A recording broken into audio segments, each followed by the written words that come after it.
வழக்கறிஞர் பாதுகாப்பு சட்டத்தை இயற்ற வலியுறுத்தி தமிழகம் முழுவதும் வழக்கறிஞர்கள் மனித சங்கிலி போராட்டம் நடத்தி வருகின்றனர். கடந்த சில தினங்களுக்கு முன்பாக நெல்லை மாவட்ட வழக்கறிஞர் சரவணராஜ் கொலை செய்யப்பட்ட சம்பவத்தின் எதிரொலியாக வழக்கறிஞர்கள் நீதிமன்ற பணிகளை புறக்கணித்து வழக்கறிஞர் பாதுகாப்பு சட்டத்தை அமல்படுத்த கோரி போராட்டங்களை நடத்தி வருகின்றனர். இதன் ஒரு பகுதியாக அரியலூர் மாவட்ட நீதிமன்ற வளாகத்தில் நடைபெற்ற போராட்டத்தில் வழக்கறிஞர்கள் பலர் கலந்து கொண்டு நெல்லை வழக்கறிஞர் கொலை வழக்கில் சம்பந்தப்பட்டவர்கள் மீது உரிய நடவடிக்கை எடுக்க வேண்டும் எனவும் வழக்கறிஞர் பாதுகாப்பு சட்டத்தை கொண்டு வர வேண்டும் எனவும் கோரிக்கை விடுத்தனர்.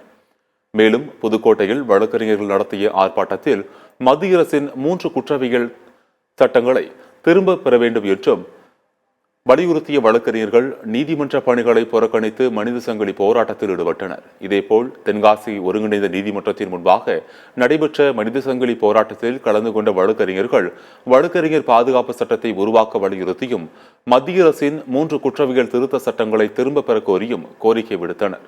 மேலும் தென்காசி மாவட்ட நீதிமன்றத்தில் வழக்கறிஞர்கள் நடத்திய போராட்டத்தில் வழக்கறிஞர்கள் பாதுகாப்பு சட்டம் கொண்டுவர வலியுறுத்தப்பட்டது. மேலும் இந்த ஆர்ப்பாட்டத்தில் இளம் வழக்கறிஞர்கள் உள்ளிட்ட 100க்கும் மேற்பட்டோர் கலந்து கொண்டனர்.